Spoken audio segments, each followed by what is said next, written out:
it completely blurred. The lines became blurred. Just describe the scene from where you were. It was a scary scene. I was the sort of baddie of the scene, I suppose, yeah, presiding, as you said, over the trial. And when we actually left the area, we were sworn at.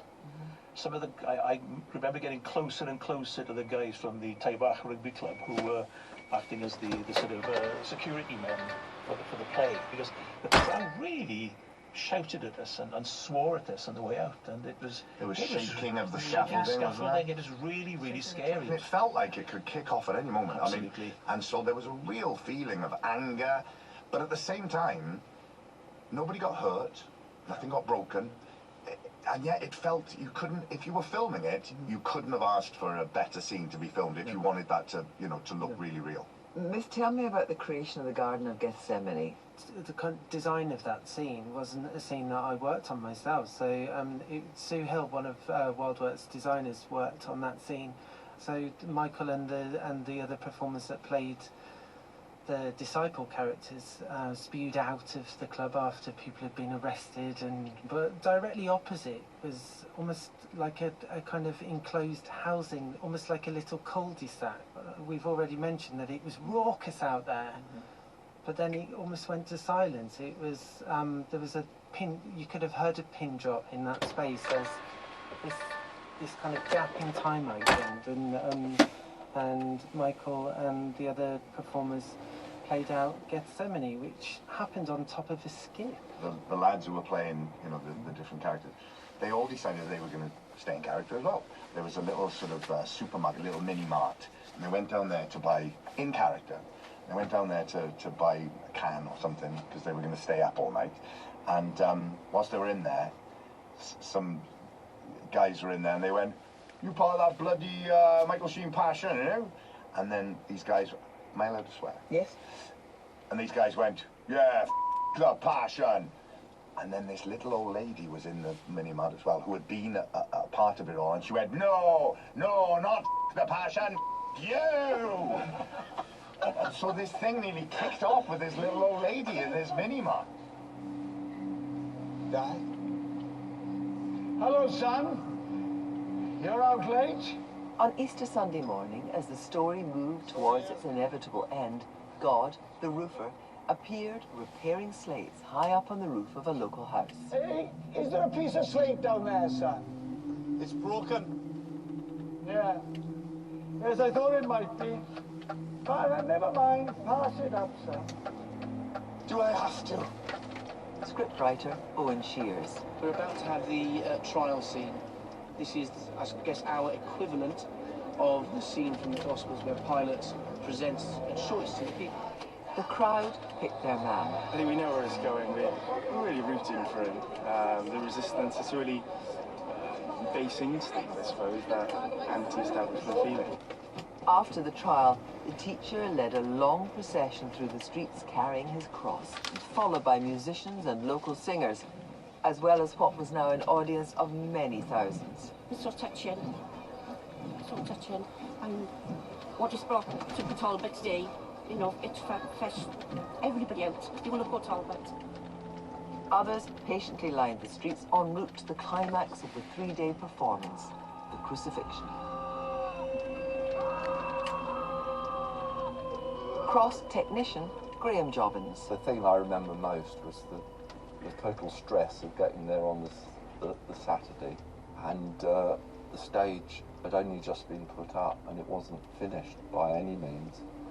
So I spent all Saturday finishing the stage and Sunday morning. It felt very seat of your pants. Nailed to the cross, the teacher's pain gave way to ecstasy. Finally, the teacher regained his memory, recalling the precious people and places of Port Talbot that had been lost over the years. I remember this place. I remember Beach Hill, number 9 Tom. I remember the gangs. I remember nights of the starlight. Bands of the troubadour. I remember the smell and the taste of blackberries in the summer from Bagland Mountain. his mother sang over his dead body.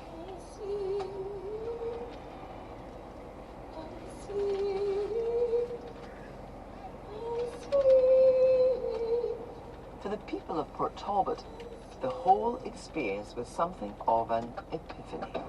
It has begun! It's finished. The town is absolutely brilliant town. It's had a bit of an hard time, but now what has happened here today brought them all together. Absolutely outstanding. Everyone was open mouthed, especially when the music started coming on, and he started then when he started saying like the little jokes for all the personal things about Talbot, everyone was just really like enjoying it. And then when it got that, so the music started playing, and you could see that he was just becoming more frail. Everyone was just open mouthed and literally in awe of what was going on. It's just amazing. There's no words really that can express how we all felt, but you could feel it in the atmosphere, and it's better than winning the lottery to be here tonight, to be a part of all this.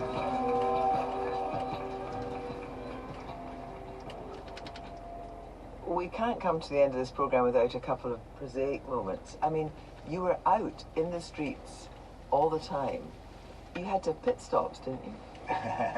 Well, as we said, the weather was remarkable for the 3 days, and it just sort of got hotter and hotter. So carrying across for 7 miles or whatever it is through the town, in boiling, baking heat was extraordinary. I mean, as I was walking past pubs, there were people standing outside the pubs, just bare-chested, drinking pints, and going, "Go on, my girl! Go on, my girl!" I've got brass bands, and choirs, and rock bands, and opera singers, and, you know, bell ringers and drummers all behind me in this procession. And I can just see that we're just about to pass the last house, and then the crucifixion. And I am busting to go to the toilet by this point. And we've not really done the crucifixion. I could be there, it could be hours yet. And I can see on this last house, there's a little sort of a block of flats, it was, a little balcony. There was a woman and a man and their little kid, all in their pajamas, standing there watching from this little tiny balcony, watching us go. And I turned to the actor who was playing my brother. I say, "I've got to pee. Go and ask those people if I can have a pee in their house." And he goes, "Right, okay." I said, "Right, I'm going to pretend to collapse, and then you carry me in that house, okay?" And I go into the toilet, and all I can hear from outside is the wife saying to the husband, "Did you put clean towels in there? Michael seems using dirty towels in there." And I heard the husband go, "Don't worry, it'll be like the Shroud of Turin." But there was also, Mercedes, on the actual procession, there was another opportunity to incorporate people's stories of loss.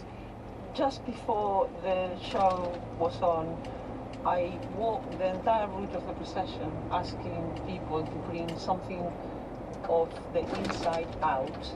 So they had, they decorated the houses with flowers and photographs of people they lost.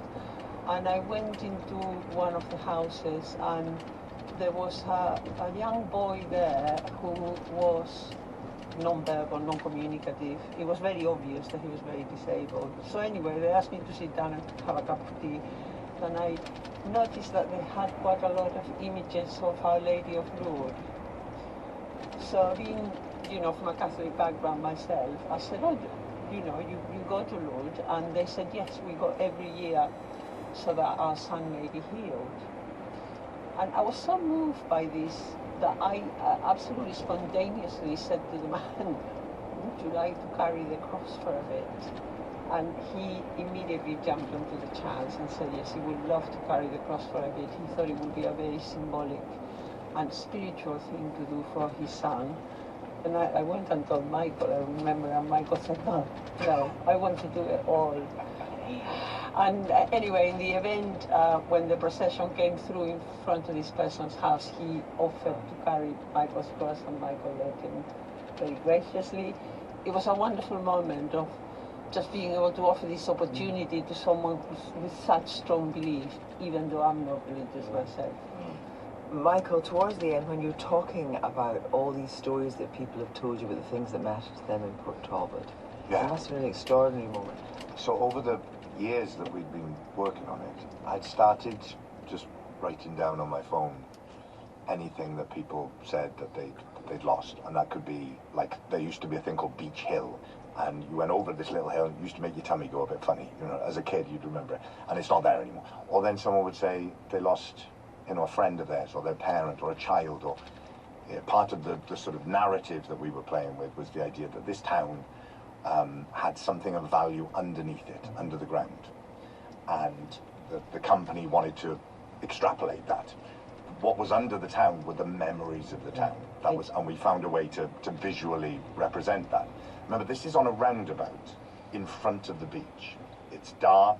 It's been boiling hot all weekend, but now it's cold, and spray from the sea is coming on me. That's essentially a torture. So if I was there for too long, there was a possible danger to my health.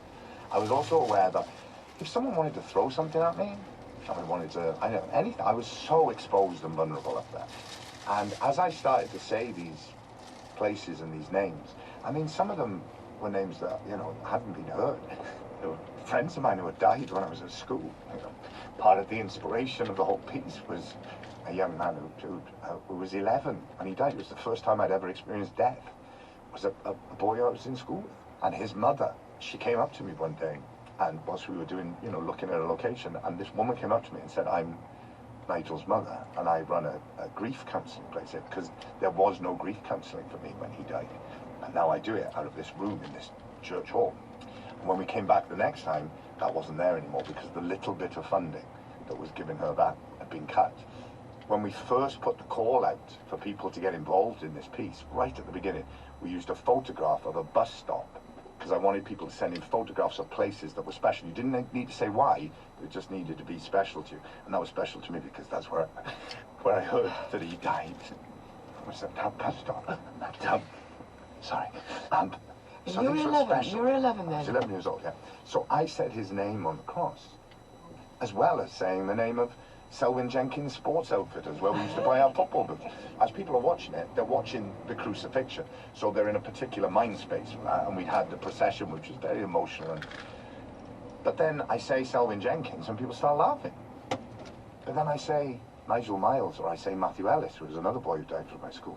And these are names that people have not heard for years and years. So there was an extraordinary, electric feeling. Also heavily involved was at the Women's Institute, and they made the shroud. Yes, they made the shroud by creating a series of patchwork pieces, all related to Port Albert. We planned on one shroud, and we ended up actually with two shrouds. And obviously, when people have invested so much in that way of working and put themselves into something, you have to make sure that you honour that work. We'd had this notion that once Michael had been crucified, the body would be let down from the cross, and there'd be a moment where his mother, playing his mother, could hold his body. And then could we somehow disappear the body? Could the body vanish and just not be there in front of 20,000 audience? In order to be resurrected. In order to be resurrected. Can you remember the singing? Oh, it was something that the women's choir was singing, wasn't it? It was, Claire Engelhardt. So sleep, so sleep. So it was a lullaby. Yeah. So sleep. It was a refrain that we heard all the way through the 3 days in different ways that Claire Engelhardt, who did the music from Wildwood, come up with, and Di sang it as a lullaby. And then the second shroud. After Di had finished singing, we swapped Michael, that was wrapped like a sausage roll, into this shroud. And there was a hidden trapdoor in the side of the stage, and I think probably not very elegantly, Michael was shoved through a trapdoor and replaced with the second shroud that was filled with 1,000 flower heads. The disciples came forward and opened the shroud, and cascades of flowers fell. Meanwhile, Michael's under the stage, getting quick changed into the John the Baptist outfit, so he appeared on the top just as the flowers spilled out and said, "It is finished," boom, and then hood down, revealing it was me, and I said, "It has begun," which was the end of the piece and was the very first bit of graffiti that had appeared on the side of the cinema 40 days before. For you, Myth, seeing Michael on the cross, what did it represent? What were your emotions? I can remember Bill and myself stood at the foot of the cross in the audience, and Bill clutched my arms so hard it hurt, and we shook And I think partly we were shaken because we were so nervous that this was actually happening in front of us. I think we were shaken to kind of release some trauma that we'd all built up in our body over that weekend, that energy, that power that had all stored like a battery inside of us. And it was possibly, I don't know, one of the most moving moments of my life. And I still think about it and dream about it. And Ken, what kind of milestone was it for you? Oh, it was a huge milestone. I mean, I started off being really unsure that it was a sensible idea and was a workable idea, to finishing up thinking it was something extremely special and something I should never ever forget. The town is often overlooked. You can drive through the town, that was a theme, wasn't it? You can drive through the town without actually engaging. The Passover, yeah. You can see nothing but steam and smoke and flames coming out of the steelworks and nothing but rooftops. You can totally miss the town. But the town is full of people, and you found thousands and thousands of fantastic stories. And I felt a sense of pride and believing in our area. For you, Sarah, personally too. I met my wife on the show, Nicola, my wife, and she's done wonderful work creating a circus company in an area that has lots of challenges. And her time in the Passion was right at the beginning of her journey with her company. So she clocked me during a rehearsal outside the Seaside Social Club, and then we sort of had this kind of, on the Monday after the show, she came down with her van to take a load of things that we were just going to throw away. And I was like, oh, and I was all buzzed up from having, delivered this amazing piece of work. And we sort of had this hug and sort of went a bit wrong, and we sort of ended up kissing, and it was like, oh God, oh dear, we wasn't expecting that. We got married at Easter 2018. We kept the Easter theme, and we just had our 6-year anniversary, and we went to Santiago de Compostela to watch the Passion stories in Santiago. That all comes from that time we spent there. Di, as someone that knows Port Talbot so intimately, what did it mean for you? I knew it was a wonderful experience, and I kept on trying to grasp it and keep hold of it. And it was just like sand going through my fingers. Just knowing it was all over. I was bereft. And it was like I'd had a wonderful holiday fling with God. And nobody was going to match up to that. For you, Michael, it changed everything. My sense of the sand slipping through my fingers was the same, and I stayed in touch with a lot of the organisations, a lot of the people that we've mentioned in this, and over the years that grew into, me wanting to change my life. That acting would take a sort of step back, really, or at least would become the catalyst for doing other things, to get more involved with those organisations, more involved with highlighting what people are doing in communities like Port Talbot. And that ultimately led to me moving back and coming back to live in the area again. But professionally as well, it answered questions for me that I sort of didn't even really know that I was asking up to that point, which is, why do we do this? Why do we tell stories? And over that weekend, I realized that what we had experienced was a coming together of a community to share values, to go, this is who we are. This is what matters to us. And we come together and we have an experience. And then another bit of it is that something mysterious happens.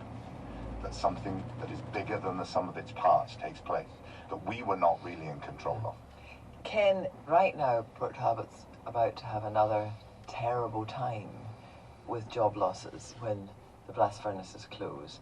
And you see it every day at the food bank, don't you? You see the resilience of people, sense of community, but also need.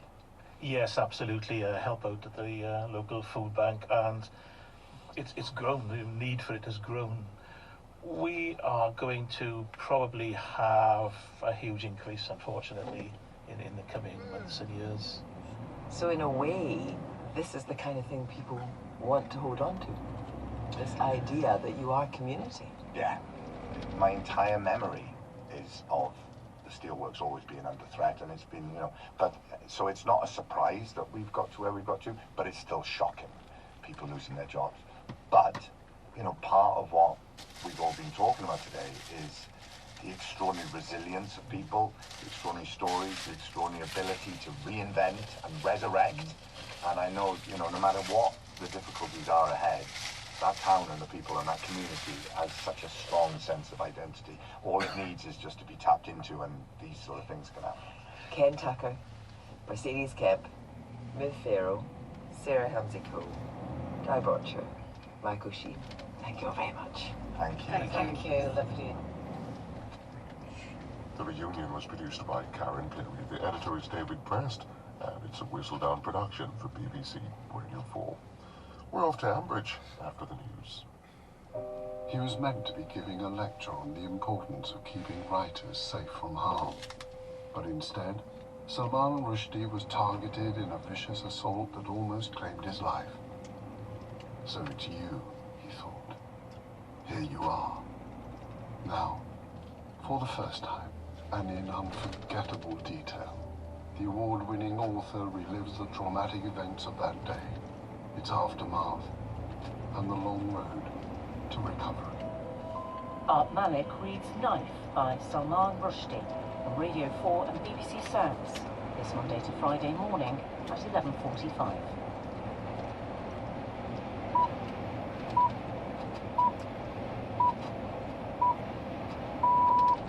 BBC News at 11 o'clock.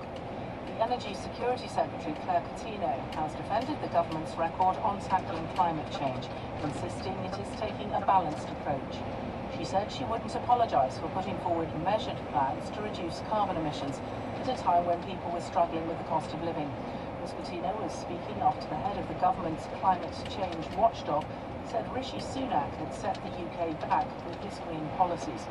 Chris Stark also criticised Labour's proposals, and speaking on Sunday, Laura Finsberg, Shadow Justice Secretary Shabana Mahmood, insisted ambitious.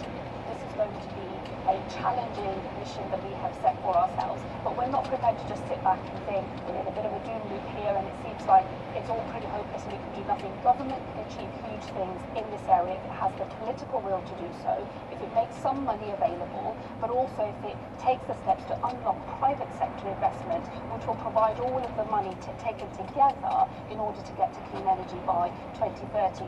The Mayor of London, Sadiq Khan, has described the Metropolitan Police's treatment of a Jewish man at a pro-Palestinian rally as concerning. During the march in London, an officer was filmed telling Gideon Falter that his presence could prompt reaction because he was quite openly Jewish. Mr Falter has called for the Met's commissioner to resign. The force has apologised twice, giving an initial statement and then a second apology after being accused of victim blaming. Crowds of people have gathered in Sydney to remember the 6 people who died after being stabbed at a shopping centre last weekend. The man who carried out the attack at the Westfield Bondi Junction shopping mall, Joel Couchy, was shot dead by a police officer. The London Marathon has begun, with runners making their way through the streets of the capital. More than 50,000 are estimated to be taking part. And in Formula One, Red Bull's world champion Max Verstappen has won the Chinese Grand Prix ahead of McLaren's Lando Norris. Sergio Perez was third. BBC News. We profile Paul Senton Hewitt, the founder of Park Run. Profile is at midday. Now though, time for The Archers.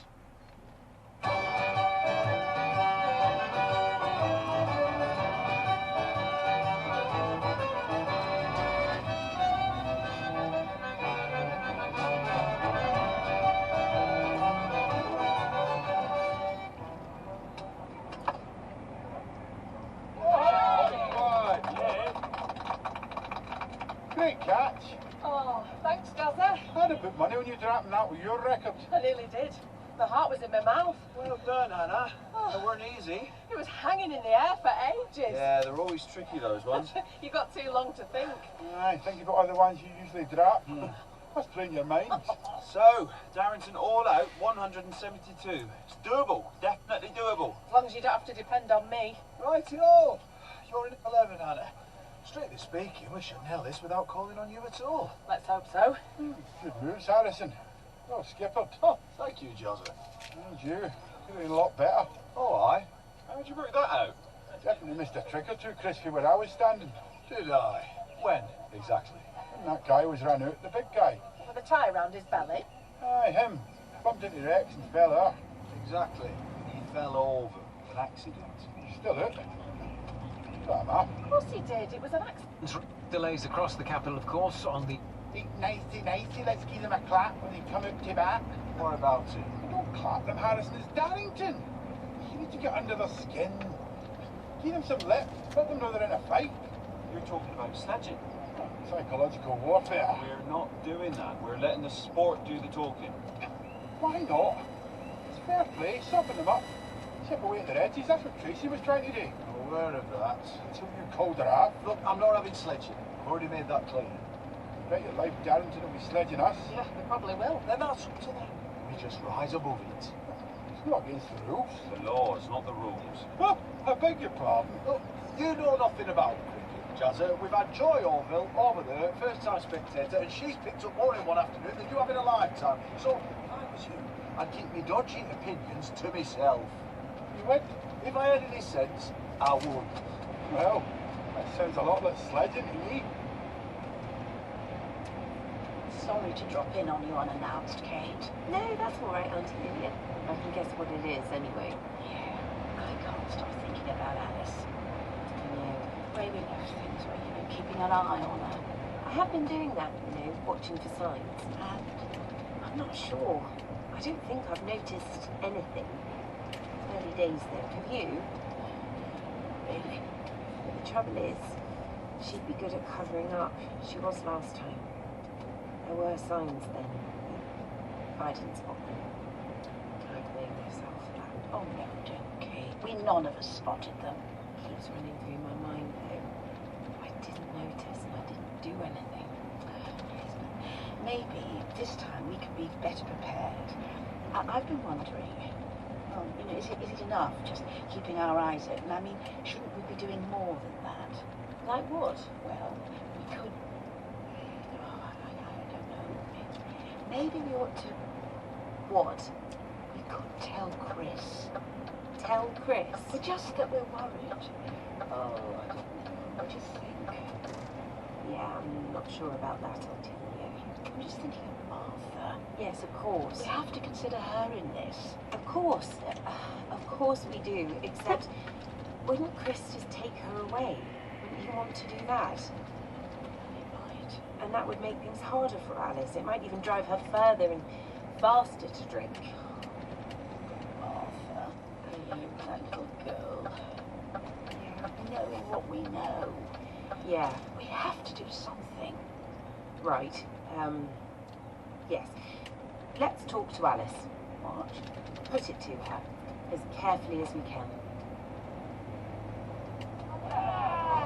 Another one bites the dust. 5 wickets down and we're still way behind. It's getting hopeless. Adam, Tom and George in quick succession. It's not looking good. You're going to need me at this rate. Well, stay calm, Anna. And I won't last long. Well, we've still got a few who can bat a bit before we get to you. George can bat a bit, but he only made one. Wild swipe, plumb in front. Which is one more than I'll get. And that, if you don't mind my saying, is the result of well-directed aggression. Don't you start. The sledge don't make it up. Well, that's down to George. Maybe I should get some practice. I told him, ignore it, don't get drawn in. I've got the chance. To do that to them, show them some aggression. Anyone want to give me a few throwdowns? Well, I told you we're not doing that. Inject a bit of jazz ball. Anyway, Chris is still in. If only you could stick around. He won't. Well, let's wait and see, shall we? Me, I'm off home. Oh, really? Do you have to? I've got some telly needs watching. I'll be back about 6:30. Well, look forward to that. Pick Tracy up. I reckon you'll be well clobbered by then. I hope you don't mind me carrying on with Martha's spaghetti. No. I can put the kettle on in a minute. No, go ahead, Alice. We just wanted a chat. A chat? To put something to you. Oh, dear. Deputation. No. Sounds ominous. Not really. It needn't be. Kate, that makes it sound as if it really is. What do you want? Well, we just want to know if you're all right. All right? Yes. Well, why wouldn't I be? Well, what? Well, we know things have been difficult lately. With Harry and everything. It's been a lot for you. This is a deputation. No, we're worried, that's all. You mean... Well, we just thought, if you need any help... You mean drink? Things are stressful. She must have hit the bottle. Well, with all this pressure you've been under... No, I am not drinking. You're only out. And you've no right to assume I am. We're not assuming. That's not what we're saying. Yes, you are. Look, I've had this from Chris. Did I go out drinking with Harry, where we drink buddies? And now I'm getting it from you two. My own family turning on me. No, Alice, we are not turning on you. You're right about the pressure. Running the stables, the split from Harry, looking after Martha. I do all of that. But I make it work. I make things work. You think that's a sign I'm drinking? It doesn't occur to you that it might prove that I'm actually managing perfectly well? Alice, this is not what we meant. No, it's exactly what it sounds like. Now, if you'll excuse me, I have to give Martha her tea. Yes, of course. Maybe we should go. Maybe we should. Oh, no. This is not done yet. So I'm taking this to Martha and then I'll be right back.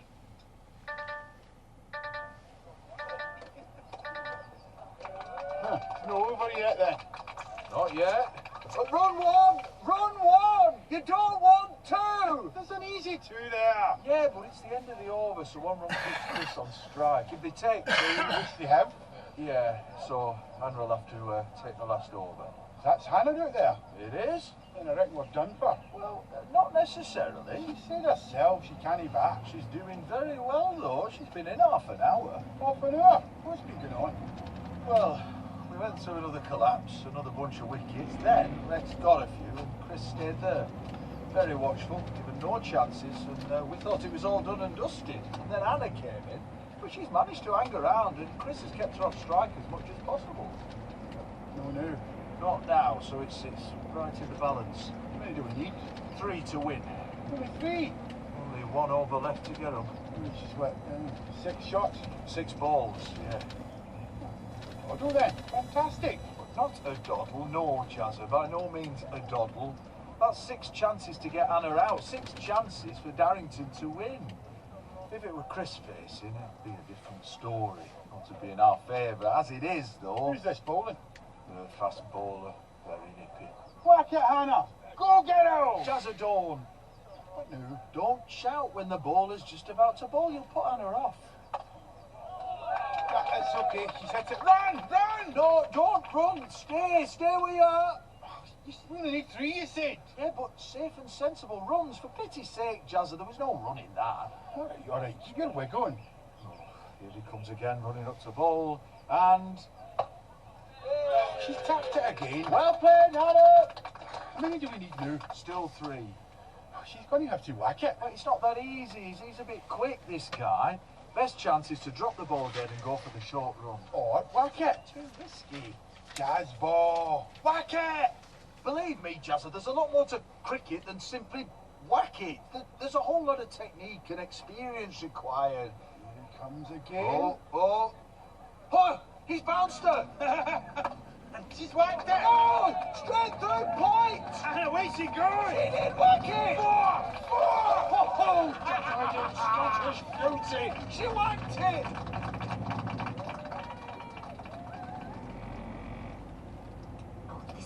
Ridiculous. She's doing this on purpose. We can't go though, can we?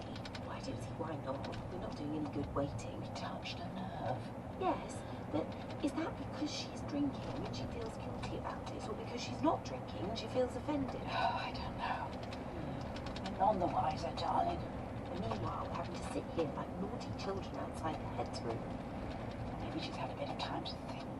Calm down a little. Maybe. I've been thinking. Yes? We thought you might. Look, we're sorry. No, since you obviously can't take my word for it, I'm happy to provide you with medical proof. Medical proof? Of what? That I'm staying sober. Oh, Alice, there's no need for this. Oh, but there is. There so obviously is, but you don't believe me. We haven't said that. You don't have to say it in words. Just by coming round here like this, that's enough to show what you're thinking. Ray, how are you going to come up with proof? Well, I've got to see my doctor tomorrow morning. Routine check-up and review. You can come with me. No, Alice, this is silly. Oh, you think so? No, we don't. The doctor will be able to prove I'm complete. You can happily leave me alone. I don't think it's at all necessary, darling. No? But do you realise how hard I've fought to stay away from drink? The daily, sometimes hourly efforts. And you really believe I just throw it all away? Do you? I mean, I clearly have to prove it to you, so I'll pick you up at 9 tomorrow morning. Tell the doctor your worries. And then when you were blocking out that last over... I know. Oh, I was so nervous for you. I just thought, get everything behind the ball. Brilliant. Just keep it out, you know. But when you hit that four... I couldn't believe it. That was a square cut, Hannah. I had my eyes closed. Classic square cut. Could have been Joe Root, that could have. It couldn't have happened without you, though, Chris. Well, here's to us then. You know, I was thinking, when you said we could go out for a drink, Oh, that. and I said no, and... It doesn't matter, Chris. No. I probably sounded a bit off about it. It's okay. There was a lot going on just then. I had a lot on my mind, you know? I've forgotten about it. Well, we could, though. I mean, go for that drink. Oh, well, As mates, I mean. well, yeah. And then we could rerun the whole of our last wicket stand, ball by ball. I suppose we could.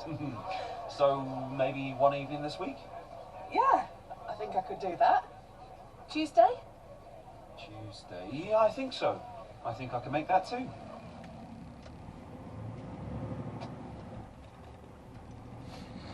You heard about Chris and Hannah, did you? Chris and Hannah? Yesterday? What, you mean Chris Carter? Yes. And Hannah? I didn't realise they were... Their stand. One night. Last wicket. Sorry? At the cricket.